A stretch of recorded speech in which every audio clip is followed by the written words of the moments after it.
Hello all, Xyceres here. Just bringing you another base tour. This time it's actually going to be for the map that I entered in the August builder contest from the community Discord for Meet Your Maker. Some of these stats are going to be messed up because of that, because raid attempts increase when people do social raids, but raiders killed and acolytes cannot. So I won't be able to work out the accolade ratio because I don't remember how many raids there were before people started social raiding it for the contest. As you can see here, despite being a 6325, oh sorry, not 6325, despite being oh no, it was a 9000. It was a 9000 gen mat. I got 95,000 gen mat from it, from the 10 levels, so that means that I did rush this a little bit as well to get it in on time. The I remember that the kill ratio was above 2 before the social raids, but I don't remember exactly what it was. And for accolades, managed to get 15 fun, 10 artistic, 3 brutal, 4 ingenious, so mostly fun and artistic, which is pretty much par for the course for one of my bases. But anyway, the main draw with this base is that there's two paths, so we'll go over those one at a time, starting with the main obvious one that you can see in the preview there. So let's get right into that.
Okay, so we have seen the primary path. There is another secondary path that we'll go over after I go over this. So let's quickly go over what that looks like, what actually happened here. So you'll notice at the start there's this bridge. I've got like rusty handholds, wooden floors, rusty handhold, over just like a gap. There's just a big gap before a relatively flat base, so for my aim here, I just kind of wanted to ignore the gap, but putting something like this over it is just like a nice thematic thing to do. Tombs, which weren't shown in the run, were here, here, and there's a third one that is in the secondary path, so we'll go over that when we get to it. As for the actual base, I'm using a lot of stone with the rusty lighthouse pieces from Dreadshaw to make up like not the foundation, but the edges, so that it looks like that this is the structure and then the stone is built between that. Red paint on the roof, just so that there's a little bit of contrast between the roof and the main body of the thing. That's the exit for later. And big rusty arch. And we've got this symbology here for a religious symbol because I was trying to make this look kind of like a church. It's also symmetric on the horizontal from the outside for the most part, which is good for makes things look like they're man-made, but it does make them a little bit less interesting. Asymmetry is normally more interesting to look at. And this hazard tape is just part of the gimmick for the second path. It has to be there for what I was doing, but it's not really it's not really an aesthetic choice that I was focusing on. You'll notice that the floor here is the church block. I'm guessing that probably makes a little bit of sense, seeing as I've already said that this is a religious symbology. I am trying to make this look like this is like the main entrance to a church. And we have well, these would be like the cultists in this case, because I would assume it's a cult church. There used to be a third bolt shot here, but the wall looked too blank, so I decided to put one of these in instead. And the bolt shots work fairly well anyway. They're double down in Hunter, so that as you come in here, you actually need to dodge them the first couple times. So the safest way to deal with this is actually to not go in immediately. Try and trigger these bolt shots before you actually try and make your full approach, which also allows you to pull out this guard, and the hornets. The cannonbacks up the back here are all standing on something, so they can't be pulled out like that. This one here, I believe, has optical implants, and these two do not. I think these are fast firing.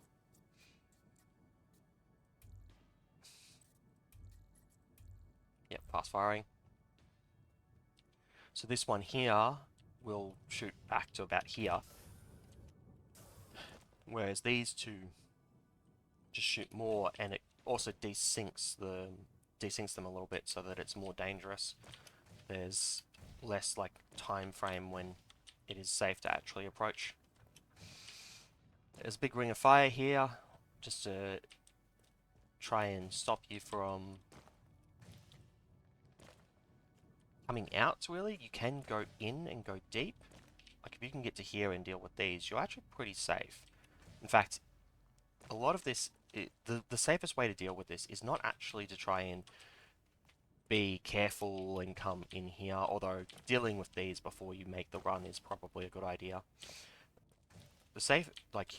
You actually want to either be popping up and then like coming back out, or going hard in.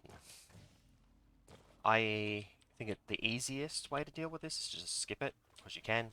You can just come here, deal with this, and then you're out free. But The second easiest way is to come to this edge, because then you're not dealing with any of these incinerators, and everything is aimed that way, out towards the door. So if you're over here, you can actually kind of clean things up fairly safely. You can notice that I've got decals on the floor and on the bottom of the religious symbol thing. This is just to make it look like that they're, like, so the ones outside are, you know, not powered or something, and these are starting to get a little bit, they're more in tune with what's actually going on here. The floor is just to create like a checkered pattern, so there's more contrast in the color here on the floor. Roof, and between the red here and the like reddy brown for the roof, for the rusted blocks, which you'll notice are, you've got rusted blocks on a diagonal here to give this the semicircle shape, and then you've got the wooden roof here, which plays off of the aesthetic when we go up to the next room. You'll also notice up towards the top here there's blood seeping out the edges of this, which we will come to when we get to the aesthetic of the upper room. Once you're through here, this is like a safe area. You're actually safe about here. It's not until you get to about here that these start aggroing. One of these has short leash, one of them does not. It's the we're desyncing their cannon shots again. It makes it harder to come up here. If you have cleared out this room, you can actually like go here and then back up into this room, and one of them will follow you out, and then you can deal with it and then deal with the one up there. It makes a much easier way to deal with it. But the main thing is, if you do just try and push ahead, because currently speed running this is a little bit easy, a little bit too easy with this way. I think the secondary path would actually be easier if you knew how to do it, but we'll come to that in a minute. Anyway, yeah. After you deal with these, there's just another bomb trap. It's a perfect spot for a bomb trap. If the bombs get far enough down, they should fall down here. They don't normally, because I think this is just chaos bombs, no spring-loaded. Because if I put spring-loaded on this, it'll... I think it starts sending bombs up that way because they bounce too much, and I don't really want that. This here is just a self-destruct. Unrelentless. So that's just... You probably aren't going to go over it twice, but just in case, sometimes someone might go this way, come up here for a sec, and then freak out, and it might be able to catch them on the way back. But most of the time it's about the self-destruct. This fires bombs. One of the bombs will pretty much always be here. If you aren't paying enough attention, you might walk forward too soon, and this may keep you on the explosion. This is just here because it's the only trap that will actually fire in this area, and it's caught, I think, 1 or 2 people. Let's check that. That's the bomb ejector. Bomb ejector. Impaler. Impaler. No. Okay. Not in the latest 200, but pretty sure I saw a replay where at least one person got caught by that. Now, this room, I'm not so happy with the guards for this room. I needed more space to put guards because one of the requirements for the competition was all 20 guards had to be used. So I built this room, which is supposed to be like the rafters above the church, and where they're doing the more nefarious plots.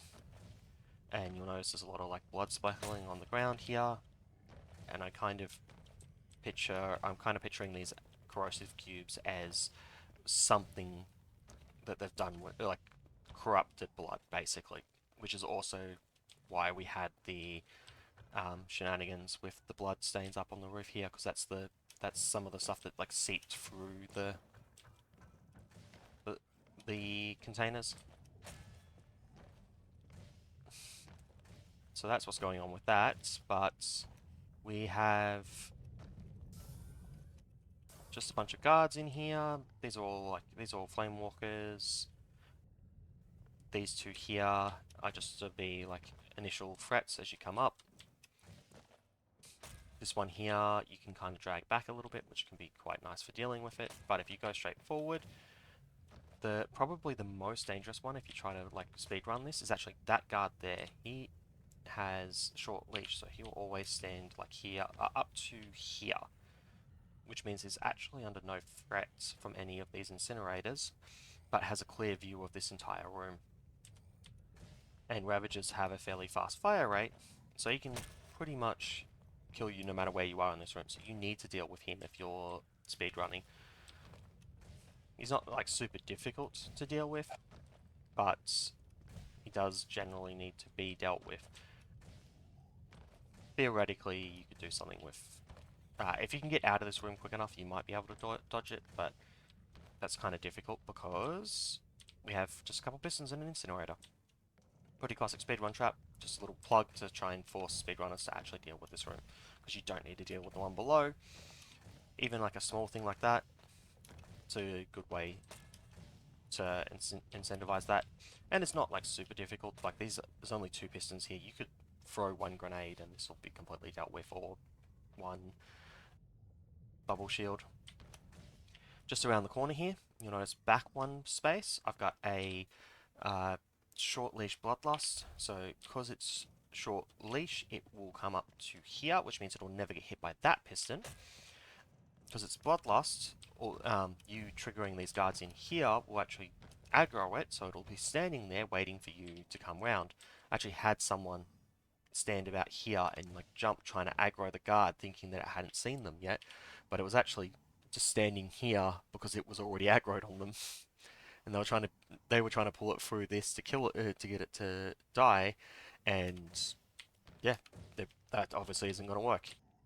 This just makes it slightly more difficult to deal with this, despite the short range of it, though it does make it more vulnerable to a grenade, because a grenade here will kill this, this, this, and that, and that. Down the end here, just a relentless bolt shot. Nothing too difficult, it's easy enough to dodge if you've got any form of space back here.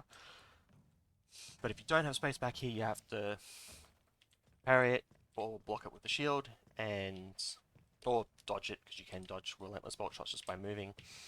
And all of those require just a little bit of skill. Still some blood or blood decals going around, and you'll notice that I'm actually using some hellscape blocks.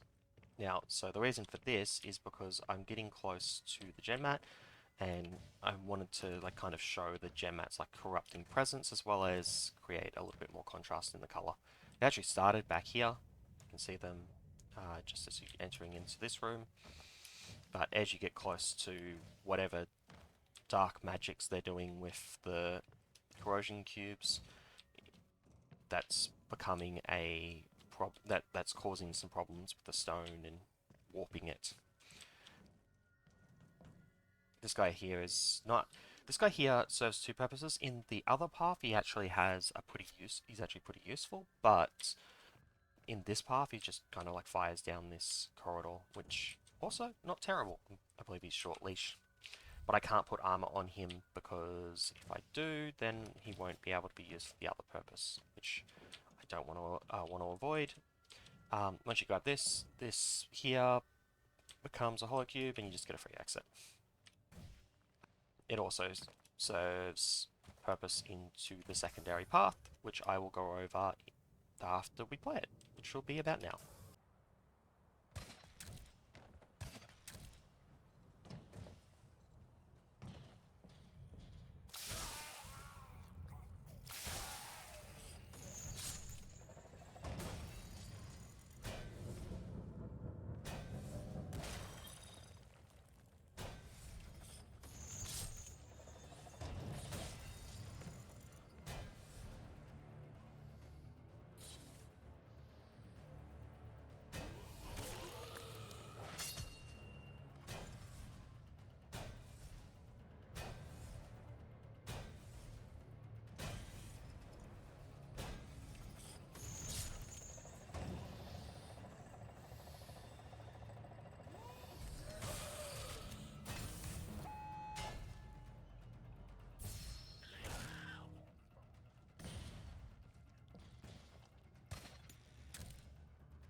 Okay, and we're back. Yeah, so that secondary path is designed to be played with dual sword. That's why I use dual sword for it, but there's a few other things that are specifically here to stop people from doing other things.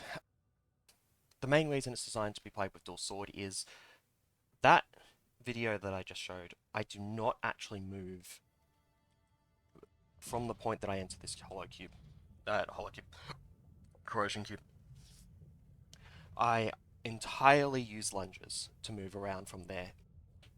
It was, in my mind, it was created as a true, I called it the True Bellicist mode. It was supposed to be like the opposite of the True Pacifist mode that if you've been on the Discord you might be familiar with, that Hugo normally runs quite a lot, but this one does require your map has to be built for it.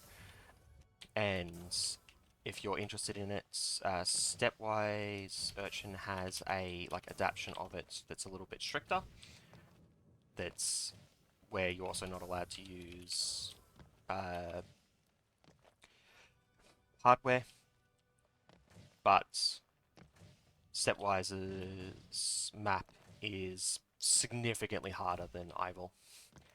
Anyway, the way this works is once you get to here, you can't easily grapple through here. If you try to grapple through here, you have to guess that it is only one block deep, but if you have a sledge blade, you'll see the indicator for the lunge. So grappling and trying to make it through with other means is entirely luck, and although you could make some some guesses based off the fact that if you knew that this was playable with dual sword, that it's obviously not going to be 3 blocks deep, because then how would the sledge blade get to it? But ignoring that, yeah, so there is luck involved if you don't use dual sword. Using dual sword, this is all space so that you can actually work this out, and it's space so that you don't need biolinks. I don't use gap closer, which increases your lunge range, because I don't like it. So this is all space such that you don't need that. It's a little bit, there are some tricks you can do with gap closer that allow you to skip a couple of the things, but I've designed the map to not require it. Anyway, so something to note, when you were lunging with the sledge blade attacks when you are 2 meters away, and because your hitbox is about 0.5 meters wide, you actually, if you leave the guard in the center here, you will actually still you'll be like here-ish when you finish your lunge, and if you don't move forward, you would actually die. So what I've done is I've pushed the guard forward a little bit, which means that when you're standing here, you can still lunge at it, but you will safely stop here. And then same thing here. This guard here is moved slightly further away from the center, so that you have a little bit more room to stand once you lunge through. As for the grappling killing shenanigans, the forward blocks are too deep, so once you get to here, you're at about the range that you can go without the shield, and because you've just stopped, you'll normally die. If you have the shield, you could shield and maybe back up, but I'm not intending for this to be played with shield. This is designed to try and kill people that try that. And then if they were to back up and finds that they were in, I'm getting lost. If they do manage to work it out and get into this spot, they have to try and guess which way it is. Now, the directly across is obviously bad because that had to be the grapple. To the right could be real because it could go under the staircase. And to the left could be real, but obviously to the right is not real. It is another one of these shenanigans with the opaque into regular. And the reason these aren't opaque as well is because there's just no reason to make them opaque. There's no point to spend the points on it. Anyway, once you get into here, we start doing the shenanigans with the actual lunge. We start doing some more shenanigans that are, I think, a little bit more trickier with this lunges. So the first one, this here is just supposed to grab you, pull you in. It's not reliant on FPS because it just needs to deposit you here. There's no fancy physics, and that was another consideration that I was making. You just need to wait for this to pull you in before you destroy it. Nothing too difficult with that. I wanted something simple after you've just done this to get you to here. This is just a lunge up. This is a lunge across. I'm using these because they're cheap. And it just kind of makes sense. And if someone does come through here, maybe they die to one of these. It's happened. Not very often though. Here's the third tomb. Just happened to be inside. Just happened to be near the wall that I placed. So I just kind of built it into this course. A lot of people came through this backwards to clear that. And that was a thing. Anyway, yeah, so you're here after your sledge blade to here, so you sledge blade over to here. This one here is a nice little fancy trick I liked. So this one here is a blockade impaler. Blockade makes the impaler go out for longer, but the sides of the impaler trap aren't actually dangerous. So what this does is once this pulls you up through it, then you destroy this, and then you can actually land on this, which gives you plenty of time to aim for this one and sledge over to here, which I just thought was like a cool little tech for like, because I was trying to think of like little things that I could do that allow you to move to spots that you wouldn't normally be able to get to. And the reason I've done it like this is because if I could have you go all the way up to the top here, which I do later, and then sledge blade out, but it's more interesting if you have to actually drop down one. And theoretically, you could do this as you're falling. It would just be harder. And I already have this jump here, which is actually quite hard, and I'm so glad I managed to get it first try when recording this, because I cannot consistently do this jump. It it is consistent if you can get it, but the actual turn here from aiming up like this to over to here is actually quite difficult. So anyway, you're about here because you've just sledged from over there, so you sledge up here, and now you can't sledge to here because A, there's not enough space. Sledge blade having the 2 meter range means that you actually fall off the edge here more often than not. Whereas if you use the Fury's Edge, you will land here. And the Fury's Edge is off cooldown because you've just sledged up here and the sledge blade isn't. So that is how you do that. So you like sledge blade up here, Fury's Edge over to here. It works because Fury's Edge only has a 1.8 hitbox, 1.8 meter hitbox. So it actually deposits you slightly closer to what you aim at. At the end here, just a simple bolt shot. I didn't want to make it too fancy. Like I could put Relentless on this and it would still be the same. You would still stand there. You'd still want to stand there and you'd still want to swing. There might be some shenanigans you could do if I put Relentless on it, where maybe you could actually bounce between these two at the right time to actually dodge it, but I didn't want to make it too complex because this is a new idea that that I hadn't actually seen anyone try before. So I didn't want to make. I wanted this to be like this is the first attempts, like that I thought most people would be able to manage this. These are obviously here just a like sledge blade between, and they're spaced like this because I could space them along one wall, and you could make that, but I thought it would be more interesting to go across two and to actually bounce back and forth. With gap closer, you can like skip some things and etc. And you can get a little bit further without destroying all these, which doesn't really matter. As for this one here, this gets you into here. The important thing is that triggers this one here, which pulls you up. And this is, like I was saying before, you could be pulled up and actually do this. You can't swing while this is still attached to you.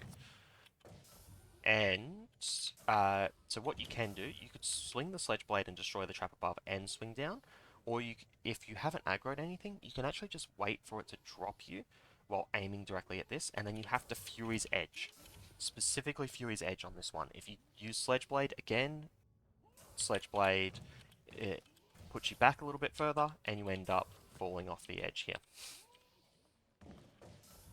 So you can't do that either, and that's why that guy there is placed there, so that you can use him to jump up onto the sledge. Once you're up on this ledge, you need to get through the gen mat. I found that if I put a trap there on the complete opposite side, I couldn't lunge to it without putting on gap closer, and I didn't want to put on gap closer. I didn't want to force people to have gap closer, probably more accurately.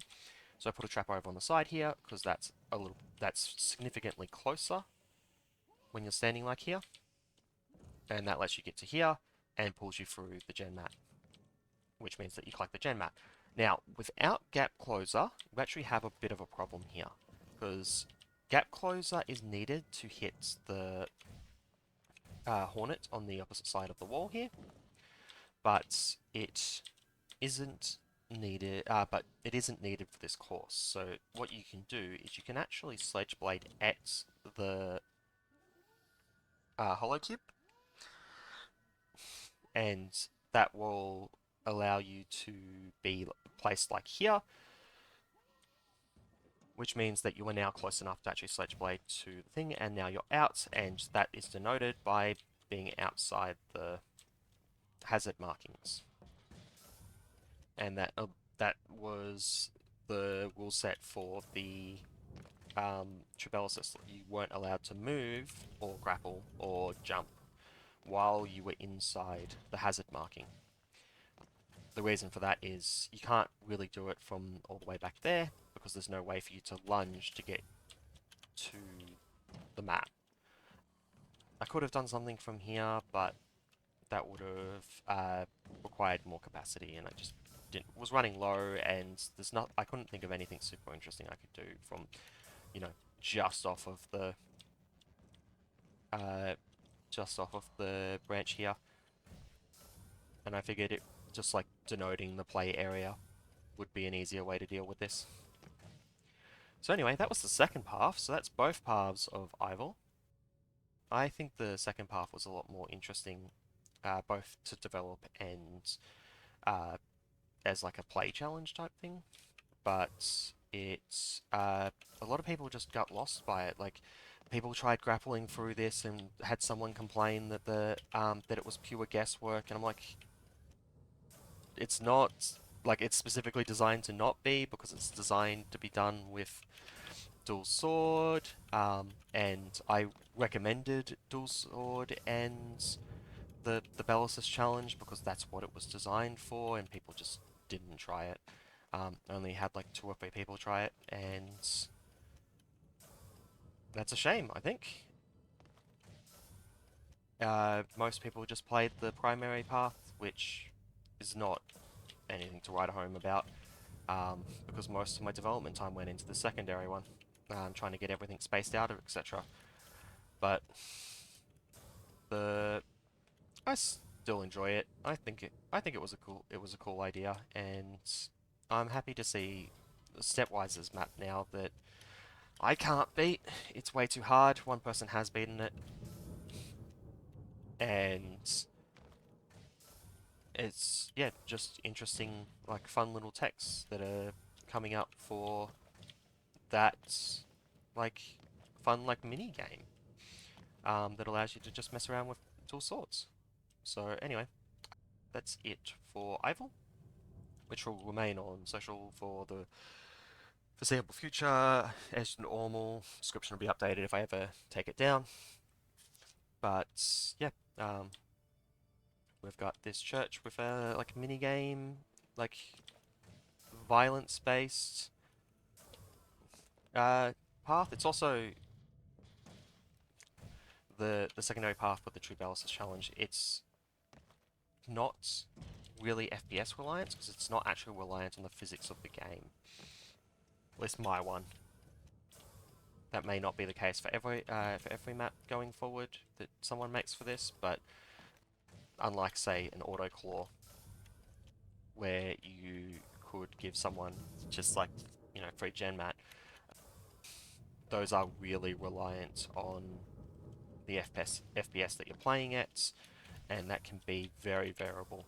PC is basically uncapped. Next gen consoles are 60 FPS, and the previous gen consoles are 30. And those have significant impact on how the physics actually work, unfortunately. Which is part of the reason why I don't think auto-core maps are super viable, and why we've kind of seen them drop off after we saw a handful of them get made initially. So there's just not that much interesting you can do with them that actually works consistently for whoever's rating it, unfortunately. But anyway, we're done. This is Ivel, and I shall see you next time.